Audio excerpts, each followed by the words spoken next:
we're actually seeing a lot of people coming from Dubai, a lot of companies opening second offices, law firms, for example. So people are moving from Dubai to Abu Dhabi, and there are a lot coming from Europe now. What are you looking for to see any shifts in the market? I think some of the same things, really. It's just supply and demand is always a challenge. Do you feel there's more people, more tourists that still come to Dubai than they do Abu Dhabi? I think historically and definitely Dubai is still bigger, but the shift in all senses is really changing now, and Abu Dhabi seems to be much more on the map. I've been in Abu Dhabi 17 years, and for a long time, you know, we were much smaller and we were kind of in Dubai's shadow, but now there's so much focus, so many announcements, so many things happening, and they're coming to Abu Dhabi.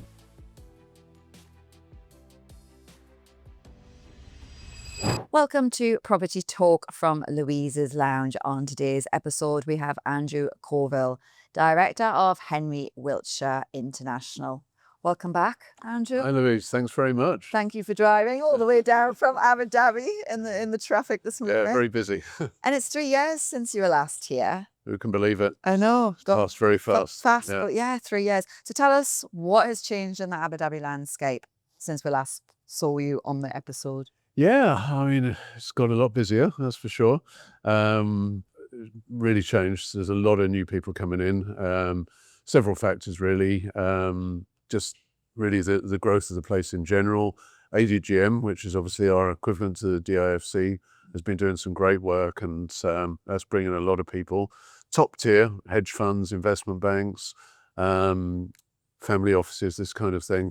So that's really fueled a lot of the upper end of the market. But obviously they're bringing their teams with them as well. It sort of started with some of the big houses in Saadiyat and places like that. But then it's also now extended their jurisdiction across to Reem Island. And Reem was a place even 2 years ago that we had a lot of oversupply, a lot of the towers empty and a lot coming, and prices were drifting down. It's absolutely turned around there. And together with a lot of other announcements, we're actually feeling in a really good place at the moment. It sounds like it's getting a lot busier, and I drove down to Abu Dhabi a few months back, but I love the lack of traffic. It's not still It's quite getting busier, but it's, coming into Dubai this morning and around Dubai Hills, very, very busy. You kept getting lost on the Getting lost, but yeah, exactly. the traffic. And with the roadworks and everything that's happening, well. but it's very exciting. It's great to see the development everywhere. Good stuff. And with regards to buyers' expectations, have they evolved in the last 4 or 5 years? Have you seen a difference in what buyers are looking for? Yeah, we're getting a lot of new people now, a lot of international. Before it was a bit of a churn, but we're actually seeing a lot of people coming from Dubai, a lot of companies opening second offices, law firms, for example, in ADGM. So people are moving from Dubai to Abu Dhabi, and there are a lot coming from Europe now. So a lot of them, they're new to the Emirates, and we all go through the same thing, getting them to understand the processes of buying or renting, and things like we were chatting earlier about the listings and how it works. So yeah, I think it's always a big educational process. And what market signals are you particularly going to be paying attention to going into H2?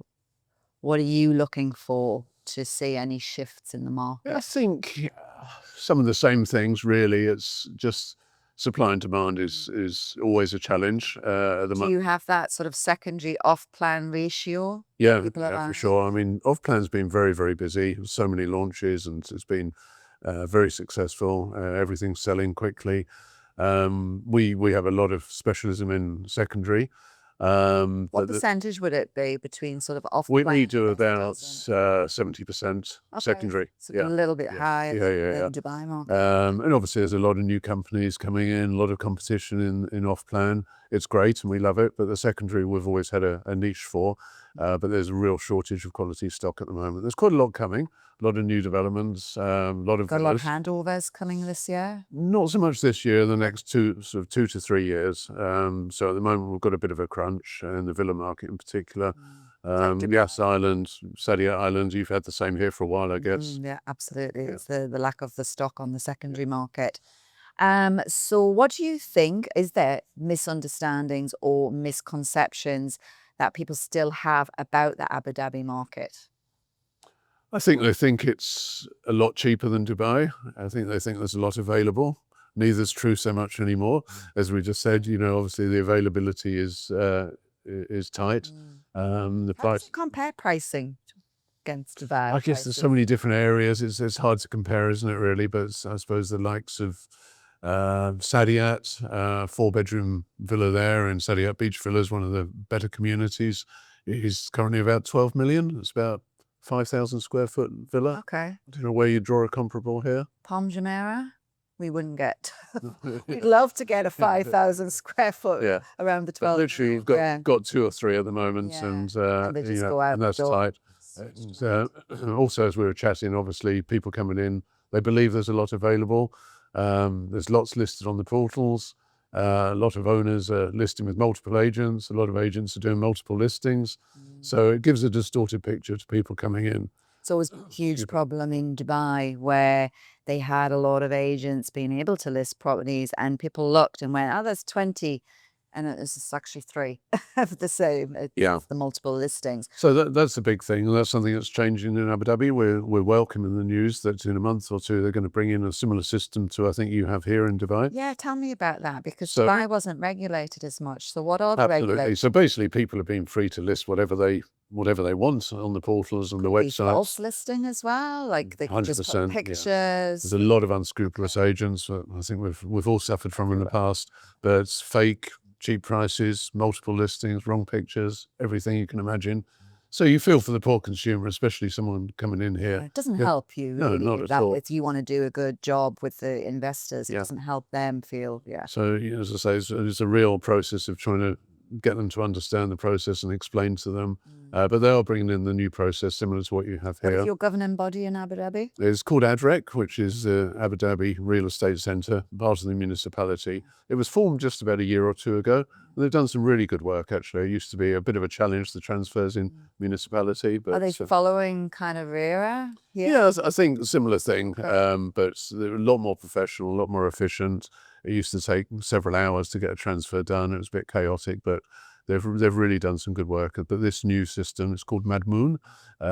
It will be the 3 broker authorization similar to you have here, Right. which we're really welcoming. You know, brokers will actually be selected on their abilities and reputation rather than Yeah. how many people you can call or, you know. Would that be a bit similar to what we have with the electronic rest app? And we have I think we haven't got all the details yet. It's literally very fresh, but I think it's really going to follow the same system. Okay. So, and I think it works quite well here, does it, when it came in? Absolutely. Yeah, it does. It just helps not distort the market. It helps remove fake listings, a little bit more transparency, and it builds your competition. I think you have to be a quality agent to get that listing. So- Absolutely, and you earn it like you do elsewhere in the Exactly, world. as you should. Yeah. Yeah. Okay, that's good to hear about all the regulations. And what is their long-term strategy, or how do you think the government is going to strategize for the long-term property investors? I think in terms of the growth, first of all, I mean, there's amazing advancements in terms of what they're bringing in terms of infrastructure. We've got things like the new airport terminal, the high-speed train that was announced, which obviously is bringing Dubai and Abu Dhabi closer together. The amount of the new museums and development that's coming on there, and of course, what was just announced yesterday, Disney's coming. Yeah. What do you think Disneyland's going to do? I actually think it's huge. Yeah. Yeah. Yeah. And it's going to be the 7th in the world, so it really puts us on the map. We're really going to up your tourist count then, because do you feel there's more tourists that still come to Dubai than they do Abu Dhabi? I think historically and definitely Dubai is still bigger, but the shift in all senses is really changing now, and Abu Dhabi seems to be much more on the map. I mean, I've been in Abu Dhabi 17 years, and for a long time, we were much smaller and we were kind of in Dubai's shadow, but now there's so much focus, so many announcements, so many things happening, and people are, they're coming to Abu Dhabi. So tourism, all the different aspects. What do you think the two cities can kind of learn from each other in regards to the long-term investors and developing?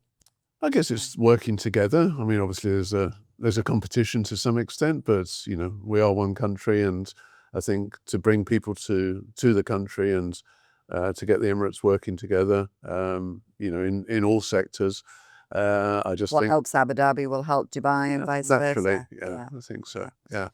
And is the perception in regards to Dubai still being, so I'll start that again. Is this perception that Dubai is more open to foreign investors? Is that still true, or do you feel? I think so, but I think that's definitely changing as well. And even just in the last 6 months or so, we're seeing so many more international investors, which we weren't really getting before. I think you always, for the last number of years, had a lot of people buying straight into Dubai internationally. From Europe. Some of the developers have been doing a lot more marketing overseas. Also, the government and ADREC that I just mentioned, they've been doing overseas roadshows, putting Abu Dhabi on the map. So now people are confident about buying in, and they can see the growth and the opportunity. And it's got all the fundamentals, obviously, the seat of the government and the oil wealth, and now the diversification and the tourism. So definitely really on the map for international. You're going to get busy, aren't you, Andrew? Get busy. And you have freehold ownership in Dubai? Yeah. Similar to Freehold came in 2019. Obviously that was a good announcement at the time. And that saw that impact, that change. Yeah, I think it was there's steps every year, and in 2019 that was a good confidence booster. And now there's a lot more freehold villa communities.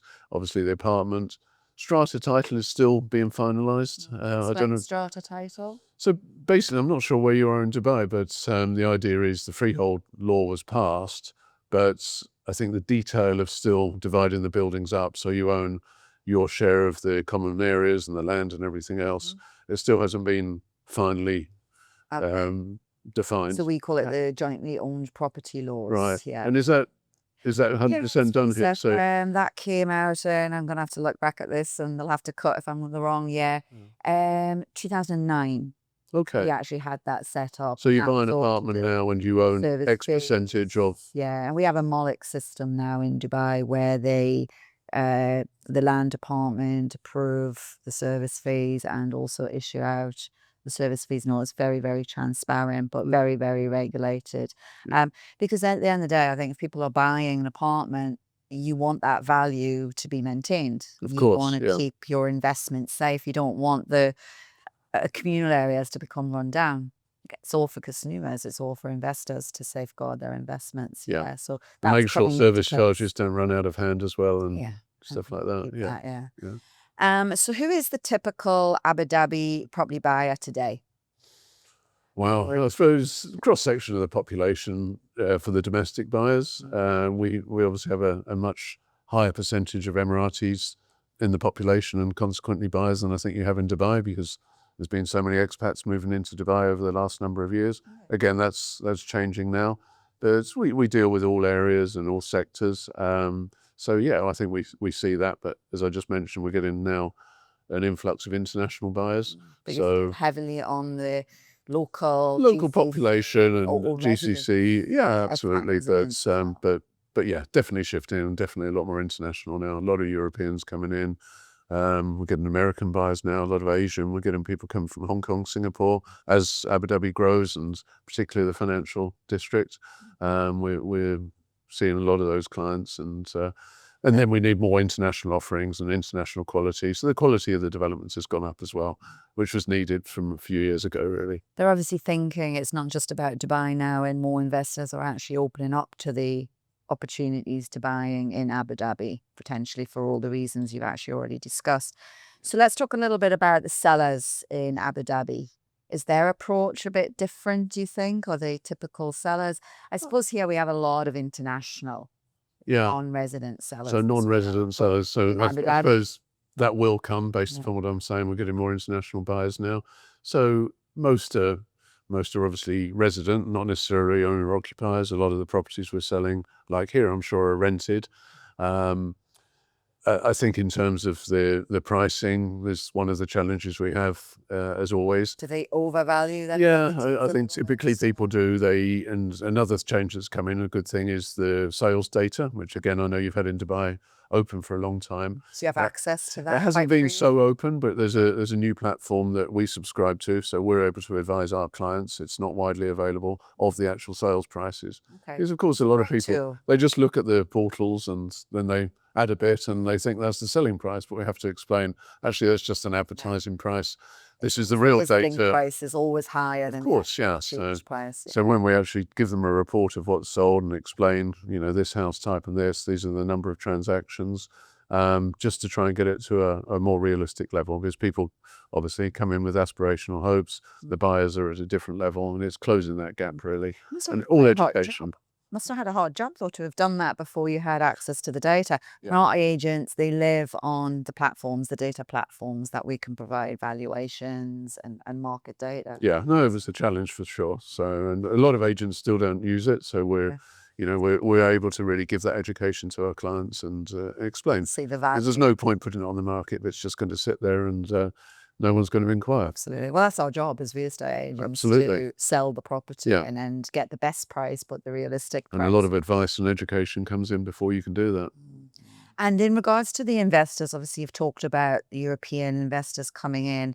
Are these people that are moving to Dubai, so they're quite lifestyle driven, or are they still people looking for high ROIs? What is their reason for It's a buying? bit of both. I mean, there are a lot of people moving to Abu Dhabi now, a lot of new companies who are setting up there, and also the airlines, the schools, the hospitals, everyone's hiring. So a lot of people are moving, so they're looking for a place to live.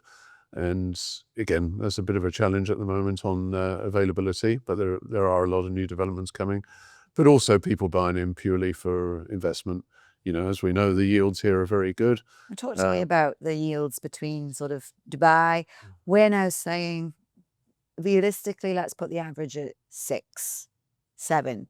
Yes, we can still get the odd 10% depending on when it was purchased, but we always say now around the 6, 7. What would it be? In my mind, apartments are 7 to 8 on average. Again, there's some probably 9 and 10. There's some at 6. It depends, on the size and the area. Wow. Similar, and villas probably 5.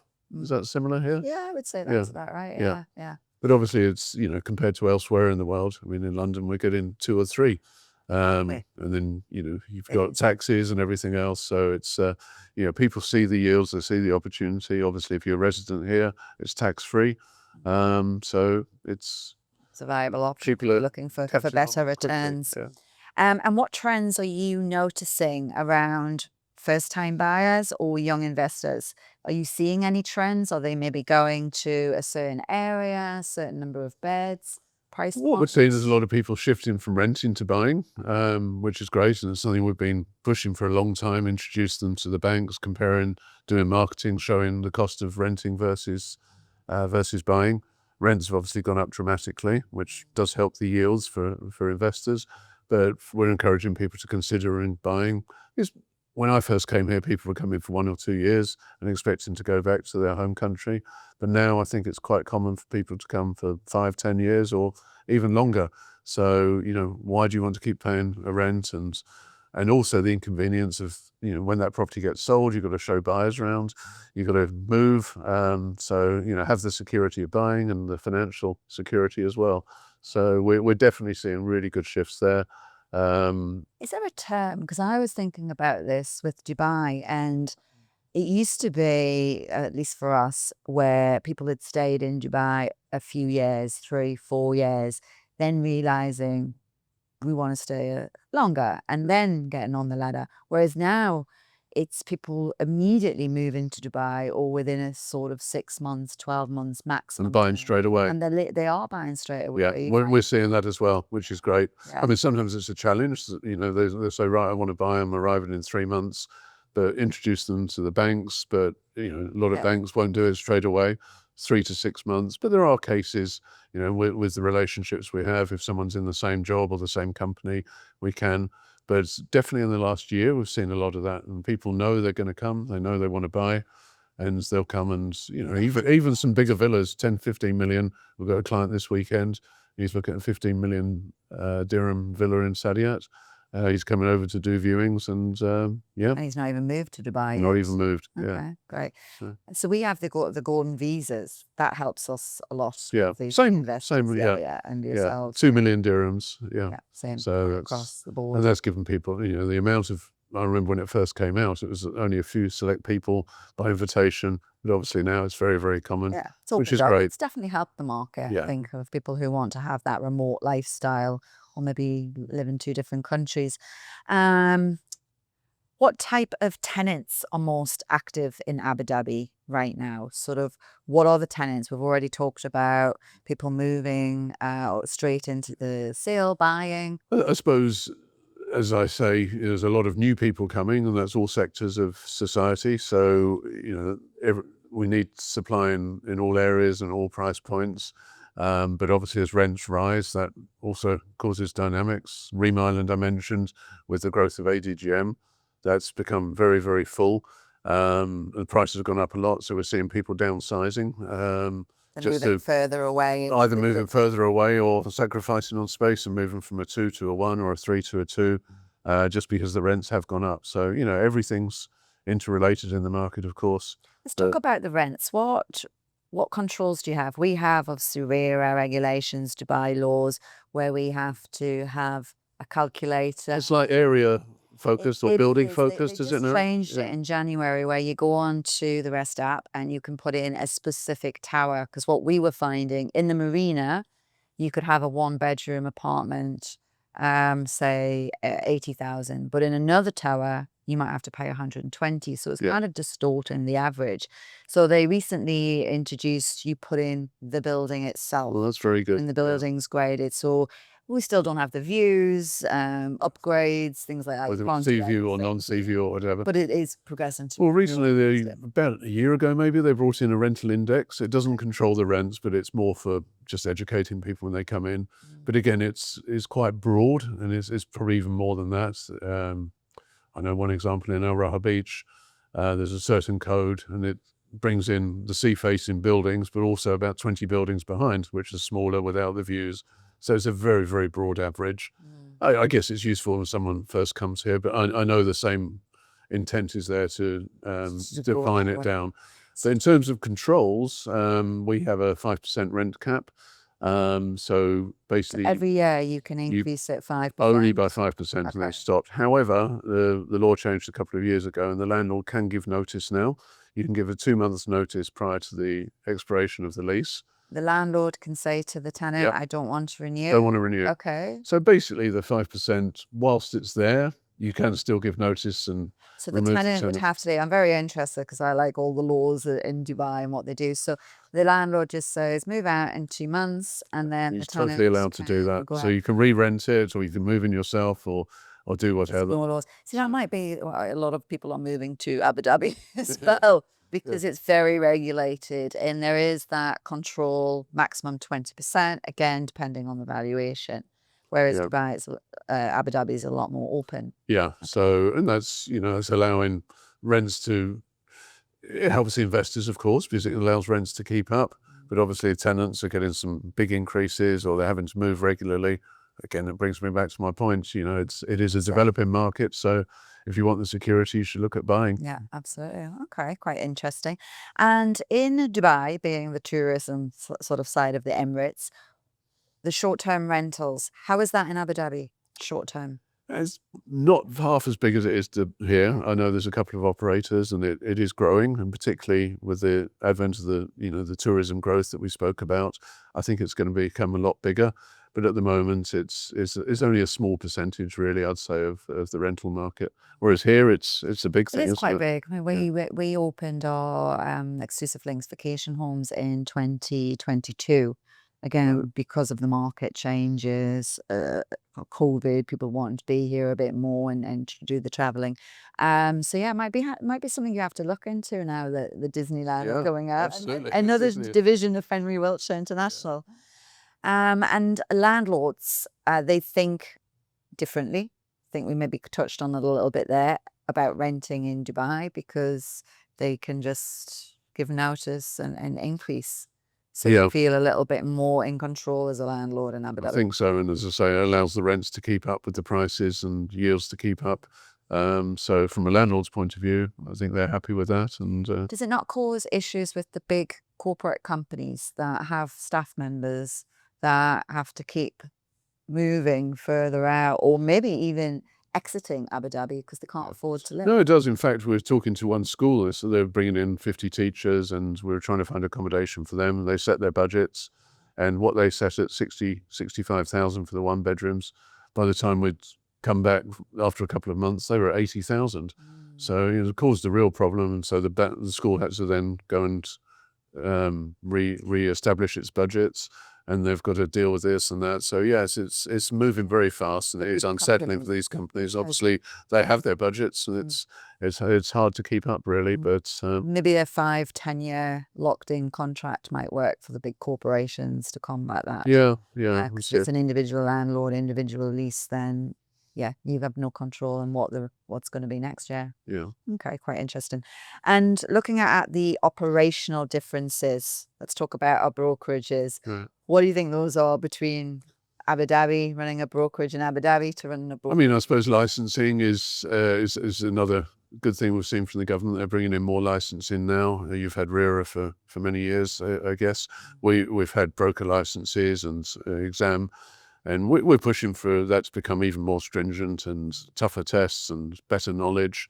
But it's something. For the portals, you can't actually market any Only properties recently, if you're not licensed. the major portals now are insisting on that, which is a great thing. It's because again, Transparency, it's more regulated. there've been so many operators just posting things that's they're not entitled to do so. They don't know what they're posting. So for the portals to support that is fantastic. And if a licensed agent posted something that wasn't transparent, there's fines.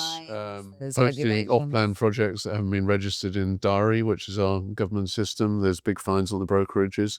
And again, a lot of brokerages have been playing games for many years, but it's really trying to clean that up and make sure what's advertised is correct to protect the consumer and keep the market clean, which is good. Upping the standards, we're all for that. And do your agents need different training to Dubai? Do you think it's pretty much? It's different for sure. It's a different course, and as I say, in my opinion, we want to make it a bit more comprehensive and stringent. But the more training, the more quality, the more experience, the better for the market. So your agents that have the broker cards, what is the training requirement for them? Is it in-house and an exam, or they have? We have our own in-house training for any new broker, even if they're experienced. We obviously want them to know the Henry Wiltshire way, and we're very big on our customer service and ethics and standards. But then we have the government course, which is renewed annually. You have to do an annual refresher and make sure your card's up to date. And we're absolutely insistent on that. Okay. I like those courses. I think it's one of them in Dubai where we had to do a 1 day, 2 day. Years ago, it was a 5-day course, but now it's just an annual exam. Yeah, it's just a couple of hours now, refresher. Okay. But it's all good. And marketing tactics. Do you think we have different marketing tactics for the cities that we're working? I guess there's a lot of competition in both markets, isn't there? But we're getting a lot of new companies opening in Abu Dhabi. So, everyone wants to keep up. We've always been strong in our marketing and messaging to our clients, keeping them informed. But also, of course, we're appealing to new customers. But there's a lot of other people messaging and doing this and doing that. So, I think we want to show what we do and how we do it, and highlight the new projects and the clients' properties we have for sale and lease. So you've got to be very active. I think the marketing as real estate companies, it's hugely competitive. Isn't it? The concepts you come up with. And I'm always saying to Zara, right, we're going to do this. And just as we're starting to do it, somebody else has beat you to the pit, and you're like this. Yeah, people are getting very innovative and huge budgets on social media and everything. And the technology, exactly. So you've got to keep up. Yeah, it keeps up in our game. And client expectations, have you felt a shift? Have they changed? Expectations of services? You mentioned customer service. I think we're very like-minded companies. We want to look after our customers, our people, internally, externally.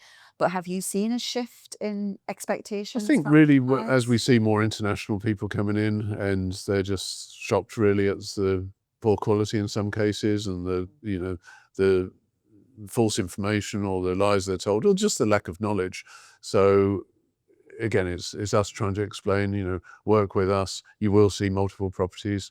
Actually, it's often the same property. So, we will work with other companies. There's many good companies that we will work with. but at least we can give you the consistency of having one person to speak to, and we'll give you the right advice. So yeah, it takes some time to get that. It's probably that shift in you dealing with local markets, GCC markets, and being, okay, this is fine. And now People have understood it, but now for the new people, they don't quite get it until, yeah. Andrew, if we can look at the differences between the two markets for the buyers, the sellers, the legalities, what are those? Basically, at the moment, I think the way it works is that you have everything standardized through DLD, don't you? You have like a standard seller and buyer agreement. We have a REST app where we have agreement with the seller on the app, and we have an agreement with the buyer, and then together they form a standard Form F together, and we can add some terms, but there's mandatory terms. But it is a standard document. You just All done customize with something. electronically. Okay, well, We just add in, yeah. of course. So it makes it easy. We do the Form A for the marketing. We write all our own MOUs. We have to be lawyers as well. So we obviously have a standard form that's been tried and tested over the years and works with the banks and municipality. But mandatory purchase and sales agreement between a buyer and no, seller. no. When you go to do the transfer, obviously they have their actual sales and purchase that's signed. And again, until quite recently, that was all in Arabic, which was quite daunting for some people. Another change that ADREC have brought about is it's bilingual now, which is a lot better. But that's the final one. We do an MOU at the point of sale when we agree a sale, but we have to make that ourselves. You know, how much rent's being returned, how the service charges are being refunded, etc., etc. But at the moment, as you say, yours is all here, and as well. Okay. You have the fee agreement on the buyer and the seller as part of that, do you? It depends on the companies and the agents that are representing. So if we have one agent representing the buyer and an agent representing the seller, then it's a standardized, I suppose it's an industry standard of 2%. 2% either side. 2%, Yeah. So historically in Abu Dhabi, and still really today, we really just charging the buyer 2%. Okay. We have a number of exclusive agreements with sellers where they understand the benefits of working with one established agent, and they will pay us 2%, and then we incentivize the other brokers by saying you keep your buyer commission, because otherwise everyone's sharing 2%, and with the lack of properties and the number of brokers in the market, it's quite challenging. And also we're noticing when Dubai brokers come to Abu Dhabi, of course they expect that rather than sharing. Or they want to keep their 2% from the buyer, and they think you have your 2% from your seller. They're quite surprised that we only have 2% from the buyer. I think it removes kind of conflict, I think, as well, when you've got one agency working for one part of the agent and you have another, and they're both being paid and they're looking after their own party's interests. It just keeps people coming from overseas are often surprised at that. They say, "Who are you representing, and how does it work in this market?" How can you do both? Yeah, how can you exactly. represent both? So if it's very clear and supported by the government that one side is representing each party, I think that's a very good thing. And obviously, there's a fee attached to that, which if the clients, they have to feel like their agent is not working for them because they're not paying the fee. You know, that might be that concept. Exactly. So, so hopefully that's something that we'll see as well. And obviously it'll keep, as costs go up, you know, we all need to make money and make profit. So, you know, if that fee agreement is clear and you can do a full job, and it's a lot of work, you know, it's not easy being an agent. So but Dubai's done a lot of that groundwork, I suppose, and they've gone through the motions of the documents and the forms. And so I think we can see, you know, what worked, what didn't, what you had to refine, and you know, we can now implement that and hopefully have a great system ourselves in Abu Dhabi. Do you see any of the cities where one does maybe something a bit better than the other does, or? I think, you know, obviously, again, in terms of regulation and these kind of things, Dubai's been ahead, but the development's been ahead for a long time. But now the speed we're moving at in Abu Dhabi and the growth, I think that's why we have to have these systems in place and make sure everything moves forward in a very structured, you know, controlled way. I've always felt Abu Dhabi's kind of sat back, watched Dubai, let them do whatever mistakes they're going to do, and then they'll kind of come in and and I think take over and that can apply in all areas. And we talked about tourism earlier and how well that's now going. I mean, for a long time, you know, people from outside would just hear about Dubai, but it's, you know, whether it's property, tourism, aviation, whatever, I think they're really intent on growing and being on the world map. Yeah, I agree. And With regards to your investors, what mistakes are they making in the Abu Dhabi market? We often talk about trying to educate investors on things they should look out for. Is there anything that you've... I think just sometimes just unrealistic expectations. We spoke about yields. I think people buying off plan and maybe not, thinking it through to, having all the finances in place. And a lot of people find do they're it. buying to try to maybe flip? Yeah, we're still bring- seeing that, I think. So, I think it was just, trying to be honest. We all want to make a sale, but at the end of the day, we want that client time and time again. So, don't overexpose yourself, don't overcapitalize. Make sure you've got the payments. You can't expect to flip it. That's not a normal market. It's a bonus if you can, and good luck to people that make money on that. But really, property should be a mid to long term investment. And a lot of the things off plan are delivered in 3-4 years. So, expect to hold it, mortgage it then, and benefit from the rental income. But it should be an option, not a expectation to flip. Yeah. Are there any differences in the mortgage regulations between Abu Dhabi and Dubai? I don't think so. I think it's sort of all central bank rules are all federal now. I think the same loan to values, which, They're doing off plan now. So Dubai recently introduced some of the banks. only final payments, the final 50%. That's very recent. Yeah, and there's one thing that I think has changed in all over the UAE was the banks were mortgaging the fees before, but so that's stopped. Is that? That's correct. Yes. Yes. Recently. Which, that was actually helping a lot of people. So that's got a bit tighter for people now. There's the amount of 4 cash. to 6% on Yeah, top. there's quite a bit of cash to find, and the loan to value typically, 80% or over 5 million. It's it's less, so it's actually still quite a bit of cash for people to find. Absolutely. And they're a bit surprised sometimes because, again, in other markets you can usually borrow a little bit more.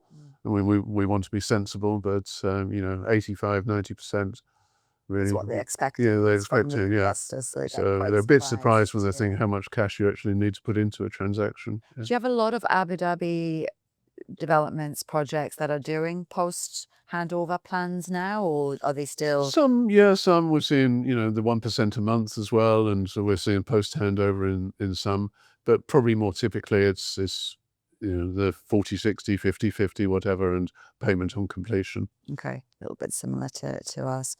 And what is your prediction about the Abu Dhabi market in 12 months? I'm going to invite you back in 12 months and I'm going to say, right, were you right or wrong? What do you think? I know it's a personal opinion.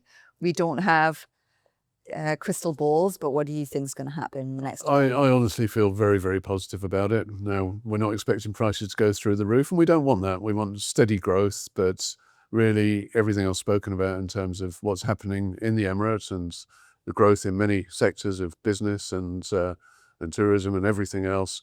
We're getting a lot of property delivered. I think keeping that balance of supply and demand is obviously critical, and I think the government's always got a close eye on that. But I think lots of exciting new developments, lots of exciting new opportunities, prices hopefully just growing steadily along with rental yields, but a lot more choice for people. Good. It's what you need at the moment. Absolutely. As you say, there's that shortage of the stock.